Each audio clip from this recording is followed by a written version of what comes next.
नमस्कार दर्शक बंधु, इंडिया और साउथ आफ्रिका मध्य टी20 विश्वकप फाइनल मैच खेल तबे फाइनल मैच पर अधिनायक रोहित शर्मा दल में परिवर्तन कर शिवम दुबे बदल में रिंकू सिंह को स्थान देते अधिनायक रोहित शर्मा।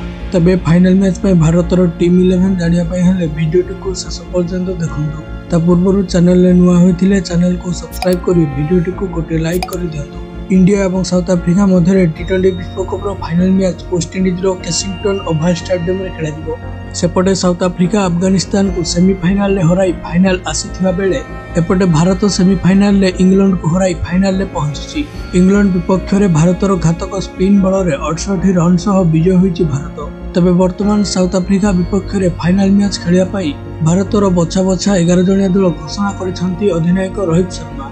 तबे टी20 विश्वकप फाइनाल मैच खेलिया भारतर 11 जन खिलाड़ी होचंदी अधिनायक रोहित शर्मा, विराट कोहली, विकेट कीपर ऋषभ पंत, सूर्य कुमार यादव, रिंकू सिंह एवं ऑलराउंडर्स माने होचंदी हार्दिक पांड्या, अक्षर पटेल, रविंद्र जडेजा एवं बॉलर्स माने होचंदी कुलदीप यादव, अर्शदीप सिंह एवं जसप्रीत बुमराह। धन्यवाद।